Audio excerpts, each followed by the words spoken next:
So what if I told you that the fastest way to drop 3 strokes off your golf score has, like, absolutely nothing to do with your actual golf swing?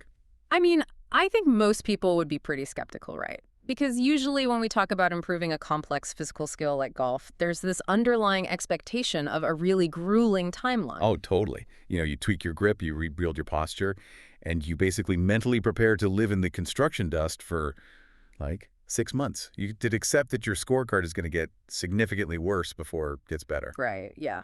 We just resign ourselves to that long curve of physical adaptation. We assume getting better requires, hours on the driving range, beating thousands of golf balls until our hands blister. Just hoping the muscle memory finally locks in for next season, right? Exactly. But today, we're throwing that entire timeline completely out the window. Yes, we are. Today's deep dive into our sources is all about a strategy that will lower your score right now, like literally the next time you step onto the course. Because we're targeting the ultimate low-hanging fruit here, which is the short game. Specifically, those delicate, incredibly frustrating shots from within maybe 40 yards of the flag. Right. We're moving past the physical mechanics of a full swing to really dissect the pure strategy of chipping. We want to figure out why we make such, well, catastrophic score-destroying mistakes around the greens. And how a shockingly simple hierarchy of choices can just completely insulate you from those disasters. Okay, so let's unpack this. Because before we can fix anything, we have to understand why the short game matters so much more for you, the listener, than it does for, say, a pro you're watching on TV. Yeah, to understand why this strategic shift is so powerful, we really have to look at how television completely skews our perception of the sport. I mean, when you watch the professionals on a Sunday afternoon, you are observing the top fraction of 1% of humanity strike a golf ball. Right, they're playing a completely different game. They really are. And the data in our sources points out a crucial reality about those players. They hit a massive number of greens in regulation. Their approach shots land directly on the putting surface from hundreds of yards away. Which is insane to think about. It is. So over an 18-hole round, a touring professional might only need to hit a true chip or pitch shot from the grass maybe 3 or 4 times. Wow. So their primary tool around the green is literally just the putter. Exactly. But for the amateur golfer, the listener trying to break 90 or 80 on a weekend, the statistical landscape is completely inverted. Right, because the average amateur might only hit, 3 greens in regulation all day? Yeah, maybe 3. Mm-hmm. And because of that inverted reality, you are facing 10, 12, or maybe 15 situations every single round where you have missed the putting surface. And now you have to navigate your way up and down from the rough or the fringe. Exactly. Your exposure to the short game is exponentially higher than a professional's. So the way you manage those specific 12 shots dictate the entire emotional and numerical outcome of your round. Which brings up the most painful phenomenon in the amateur reality. Mm-hmm. The sources highlight something they call the disaster shot. Oh, man, yeah, the disaster shot. Every golfer listening knows the exact visceral feeling of this mistake. It's that chip shot that doesn't even reach the putting surface. It's just the worst feeling. You're 20 feet away, you make your swing, the club flinches, the ball moves like 3 feet, and you are still standing in the exact same patch of grass. Right. And the mechanics of that disaster usually fall into 2 mechanical failures. First, there's the heavy shot, the chunk. Yes, the classic chunk. Yeah. This happens when the lowest point of your swing arc happens too early and the club just buries itself into the dirt behind the ball. You take a heavy divot and transfer absolutely zero energy to the shot. And the second one? Second is the thin shot. This is when you panic, you lift your body, and the sharp leading edge of the club head strikes the equator of the golf ball like a blade. Oh, sending it rocketing at high speed entirely over the green into the bunker on the other side. Exactly. And both of those physical errors lead to a terrifying psychological domino effect.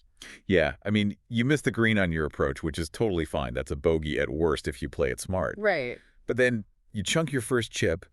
Suddenly the panic sets in, your heart rate spikes, you're gripping the club tighter. And now you're hitting your 4th shot from the exact same spot.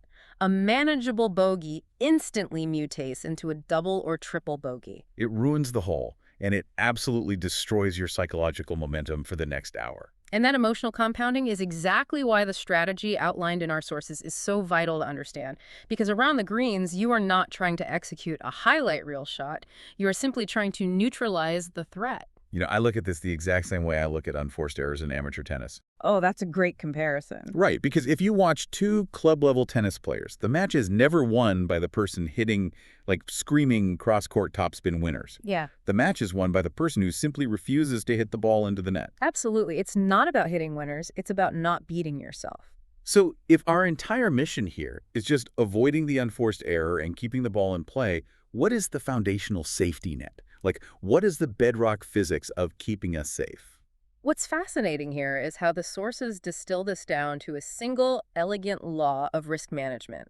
Whenever possible, keep the ball low and keep the club head speed slow. Keep it low, keep it slow. Exactly, because speed directly equates to risk. Okay, let's unpack the actual kinematics of that. Yeah. Why does speed equal risk? Well, it comes down to the margin for error at the exact millisecond of impact. When you take a highly lofted club, like, say, a 60-degree lob wedge, and you make a long, fast, aggressive swing, you're introducing massive amounts of energy. And a ton of body variables into a very tiny window of time. Right.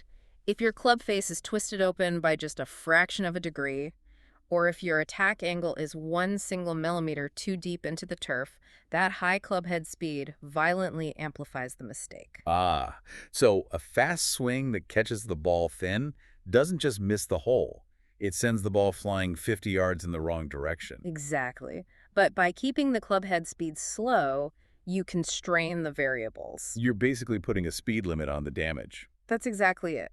A slow, controlled motion drastically limits the worst-case scenario. Yeah. I mean, even if your mechanics completely break down and you misstrike a slow-moving club, the golf ball simply doesn't have the kinetic energy to get away from you. Right. It might be an ugly, heavy shot, but it'll still sort of double its way forward. Yeah, usually ending up somewhere on the putting surface. By keeping the ball close to the ground and reducing the speed of the club, you create a high-probability outcome. You mathematically take the triple bogey completely out of play. Because whenever you add speed, you add variance. And we want the lowest variance possible. 100%. So if the ultimate goal is keeping the ball low and the swing slow, that logically leads us into the practical application the sources call the club selection hierarchy. We need a tool built specifically for a low, slow motion. And the undisputed king of that category is the putter. The putter. The sources lay this out as the absolute golden rule of short game strategy. Option number 1 in the hierarchy: whenever it is physically possible from off the green, use the putter. Right, what people call the Texas wedge. Yeah, I constantly see people like 10 feet off the green, sitting on perfectly smooth fringe grass, and they pull out a highly lofted sand wedge to try and pop it in the air. I see it all the time. And Yeah. that decision is driven by ego and just a complete misunderstanding of motor patterns. Right, they genuinely believe they are supposed to chip if they're not standing on the actual putting surface. But the putting stroke is the simplest, most repeatable athletic motion in the entire sport. I mean, think about it. It requires no weight shift from foot to foot. It requires zero wrist hinge. It relies entirely on a simple pendulum motion of the shoulders. Exactly. It's an action we practice constantly, even if it's just tapping a ball across the office floor or a living room carpet. And the data shows that most amateurs are vastly better at long-range distance control with a putter than they are with a wedge. By a landslide. Hmm. A mediocre, poorly struck putt from off the green will almost always finish closer to the hole than an average chip shot. Leaving yourself a 4-foot putt for par is a massive statistical victory. Even the strongest touring professionals in the world will opt for the putter from the fringe if the grass allows it. Right? Oh, absolutely. Because they know it is the mathematically safest play. But the putter isn't a magic wand, though.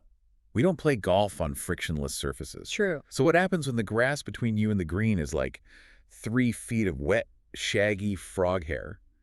It's not deep rough, but it's thick enough that a putt is just going to get swallowed up halfway to the hole. Right. The terrain physically won't let us putt, but a wedge still feels too risky. How do we maintain that low and slow safety net? Well, that scenario brings us to option 2 in the hierarchy. And honestly, it is one of the most underutilized strategies in the amateur game. The hybrid chip. The hybrid chip. Yeah.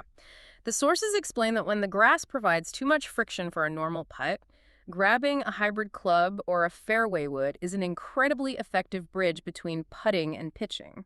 Okay, but how do we physically set up for this? Because I assume I'm not taking a full sweeping swing with a hybrid from 10 feet off the green. No, definitely not. The mechanics are wonderfully simple. You take your hybrid, but you stand much closer to the ball than you normally would. You grip down on the shaft like choking your hands down almost to the metal so the club feels shorter and entirely manageable. Okay, so getting really compact. Right. Then you adopt your standard narrow putting stance, and from there you simply make your normal shoulders-only putting motion. Wait, so I am essentially just putting with a much bigger, heavier stick? That's exactly it. The genius of the hybrid chip lies entirely in the mechanical design of the club head. A hybrid has a wide, flat sole and a low center of gravity. It is engineered to glide over the turf. Ah, so that extra mass just plows right through shaggy grass without getting tangled or twisting in your hands. Exactly. Furthermore, hybrids have what we call a hot face, a club face designed with internal technology to spring the ball forward with minimal effort. So that hot face provides just enough energy to pop the ball out of the resistance and get it rolling like a putt. Right. It keeps the stroke simple, it requires zero wrist hinge, and most importantly, it keeps the club head speed incredibly slow. Awesome. So we have established our two safety nets. Putt if the ground is smooth, use the hybrid if the grass is shaggy. Yep. But eventually, reality bites. You miss the green, and you've got a sprinkler head or a deep puddle or maybe a pronounced mound of thick rough between you and the putting surface. The dreaded obstacles. Right. You physically cannot keep the ball on the ground the whole way. You are forced to fly the ball over an obstacle. And this is where we transition to option 3, the standard chip shot. The priority here, as dictated by the sources, is to get the ball over the obstacle and back onto the ground as quickly as possible. Which brings us back to the low and slow philosophy. Exactly. Now, the sources give a checklist for the physical setup of this shot. Stand closer, grip down, place the ball slightly back in your stance toward your trailing foot, and keep your weight leaning heavily onto your lead leg. Yes. Let's focus on that last part. Why is that weight shift so crucial? Why do I have to lean forward? You have to lean your body weight forward onto your lead leg because it physically forces the golf club to strike the ball on a downward trajectory. It guarantees a descending blow. Oh, I see. Yeah, when your weight is forward, the lowest point of your swing arc happens after the club hits the ball. You catch the ball first and you brush the grass second. And if you don't do that? The moment your weight falls backward, away from the target, the club bottoms out early, and you are taking a divot out of the dirt before you ever touch the golf ball. Hello, chunk chip. Precisely. The setup guarantees the strike. The sources also mention keeping your wrists quiet. Right. Keeping your wrist quiet means eliminating any flicking or scooping motion with your hands, correct? Yes. You hold your wrists firm, locking the angle between your arms and the club shaft. Because that scooping motion is exactly what exposes the sharp leading edge of the club and causes that rocket launch thin shot we talked about earlier. Now, here's where it gets really interesting. I'm looking at this next concept in the sources. The golden ratio for chipping. This is a big one. It really is, and I have to admit, it goes against everything I instinctively want to do on the golf course. The golden ratio states that a smart chip rolls more than it flies. Yeah, it's counterintuitive for a lot of players. Totally, because my instinct is always to grab my most lofted wedge and try to fly the ball all the way to the pin. Why is my instinct statistically wrong? Well, let's visualize the geometry of the shot. Imagine you have a shot that is 30 feet in total length. You have 5 feet of rough to clear, and then 25 feet of perfectly smooth green between the edge of the grass and the hole. Okay, got a picture. Your instinct to fly the ball 25 feet in the air requires a big, fast, aggressive swing with a 60-degree wedge.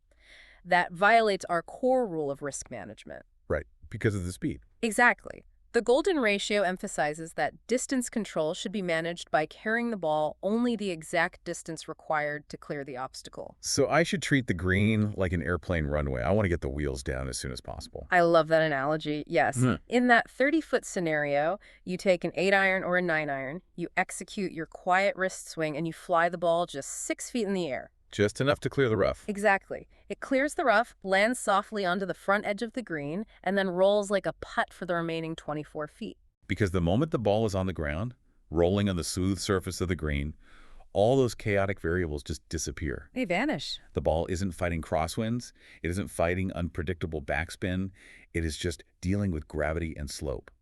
Flying the ball all the way to the hole adds totally unnecessary atmospheric risk to the equation. It is the absolute definition of overcomplicating the problem. Just land it safely over the obstacle and let the terrain do the work for you. So if the physics of chipping are this straightforward, putt it, hybrid it, or bump and run it with quiet wrists. Why do amateurs still mess this up so often? That's the million-dollar question, isn't it? It is. And this is where the sources pivot away from biomechanics and dig into the space between our ears.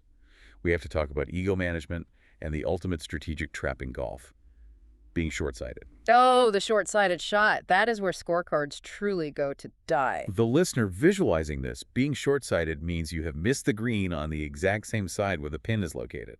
Right. You might have 10 yards of thick rough to pitch over, but only 10 feet of actual putting green to work with before the hole. There is almost zero room to land the ball and let it roll. You just don't have your runway. And the sources are incredibly blunt about this scenario. They explicitly say, do not try to be a hero. Treat these strictly as recovery shots. That framing is essential. A recovery shot implies a psychological shift. Your primary goal is no longer to get the ball close to the hole. Your primary goal is simply to stop the bleeding. But the temptation is just so strong. I mean, you watch Phil Mickelson on TV hit these vertical, sky-high slop shots that drop out of the clouds and land softly, like a beanbag tossed onto a hardwood floor right next to the pin. It looks like magic.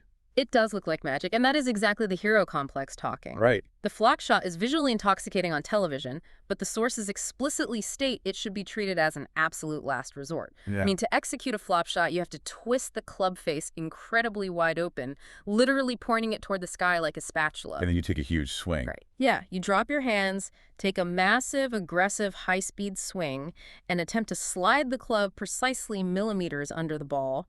It is a massive injection of speed and variance. And for an amateur, it usually results in the club bouncing hard off the turf and sculling the ball 50 yards into the woods. Exactly. It's a low-percentage trap. Okay, so if I have to swallow my pride and avoid the flop shot, how do I physically play the recovery shot without detonating my scorecard? You make minor controlled adjustments to your standard chip. You take your most lofted wedge, you open the club face just a little bit, you move the ball slightly forward in your stance. Okay, so not a crazy wide open face, just a little bit. Right, because the setup exposes the bounce of the club, which is the curved, protruding bottom edge of the wedge. By exposing the bounce, you allow the club head to literally skid off the grass rather than digging deeply into the dirt like a shovel. Oh, okay. You allow for just a little more wrist hinge to pop the ball up, but the overarching priority remains safety. You are simply trying to loft it onto the putting surface. And this requires accepting the medicine. Yes, it does. If I am short-sighted in heavy rough, and I execute a safe, controlled pitch shot that lands safely on the green but rolls 20 feet past the hole, I have to look at that as a massive victory. Exactly. I know it feels like a failure in the moment because you are far from the hole, but analytically, it is a tremendous success. Leaving yourself a 15 to 20-foot putt from a short-sighted position means you have successfully navigated a high-risk disaster zone without adding a penalty stroke or a chunked chip to your scorecard. You've given yourself a look at par and a highly probable bogey. Right. Taking your medicine and accepting the long putt is mathematically superior to trying to be perfect, chunking it into the fringe, and leaving yourself the exact same difficult pitch for your next shot. That makes total sense. Now, this concept of accepting long putts raises a critical final question from the sources about how we perceive putting strategy. Oh, this is a huge one. Because part of the reason golfers try to be heroes on short-sighted chips is that they are desperately trying to engineer an easy putt. Which leads us to one of the biggest strategic misconceptions in the short game. This raises an important question about what an easy putt actually is. Yes, the myth of the uphill putt. I hear this from playing partners every single weekend. Make sure you leave it below the hole. It's ingrained in us. It really is. The conventional wisdom dictates that an uphill putt is aggressive-like, you can strike it firmly without fear, while a downhill putt is defensive and terrifying. Therefore, people will actively try to chip the ball to the low side of the hole, even if it means leaving themselves much farther away. And the sources completely debunk this as a deeply flawed strategy for amateurs. Golfers obsess over leaving the ball below the hole to gain a preferred putting angle. But the mathematics of putting are driven by distance, first and foremost. Proximity to the hole is almost always more valuable than the angle. Wait, really? So a 5-foot downhill putt is statistically better than a 15-foot uphill putt? Without question. The make percentage from 5 feet, even on a slick, terrifying downhill slider, is significantly higher for an average golfer than the make percentage from 15 feet uphill. Wow. When you prioritize the angle over the proximity, you are intentionally choosing a longer putt. It is a fundamental miscalculation of risk. A shorter downhill putt is generally better than a longer uphill one. So basically, never sacrifice being close to the hole just to satisfy a psychological preference for an uphill lie. Exactly. Your goal on every chip is proximity, full stop. Amazing. Yeah. Stepping back and looking at the blueprint our sources have laid out for us today, it really strips away the anxiety of the short game. So what does this all mean? Let's summarize the game plan for the listener. Let's do it. The next time you miss a green, run through this mental checklist. First, remember the physics of risk. Keep the ball low and keep the club head speed slow. Second, follow the club selection hierarchy. Put the ball whenever it's physically possible. If the grass provides too much friction, use a hybrid chip to pop through the resistance safely. Third, if you absolutely must fly the ball over an obstacle, use a standard chip with weight leaning forward for a descending blow. And remember the golden ratio. A smart chip rolls more than it flies. Fourth, manage your ego. Treat short-sighted situations purely as recovery shots. Do not chase the miracle flop shot. And finally, prioritize proximity. Don't sacrifice closeness just to leave yourself an uphill putt. It's an entire paradigm shift, and I really want to leave you, the listener, with a broader concept to ponder the next time you are frustrated with your scorecard. What's that? Well, we spend countless hours and thousands of dollars obsessing over our physical mechanics, our swing plane, our rotation, the latest driver technology. But how much of your golf handicap is truly based on a physical limitation in your swing versus simply a lack of pragmatic, emotionless risk management around the greens? That is a fascinating question. Right. If you simply stopped beating yourself with unforced disaster shots, how low could your score actually go? That is definitely something to think about on the practice green. Well, if you enjoyed today's deep dive, please subscribe to our channel and share it with fellow golfers, coaches, and PGA professionals. Absolutely. If there's a topic you would like us to research, analyze, and discuss in a future deep dive, feel free to send us an email or connect with us through LinkedIn. Whether your interest is golf biomechanics, kinematics, ground reaction forces, swing mechanics, putting, coaching, club fitting, technology, or sports science, we would love to hear from you. We really would. Our team will review your submission, conduct extensive research, analyze the available evidence, and may create a dedicated deep dive, article, video, or testing project based on your topic. Thank you for being part of the eCoach 360 Degree community.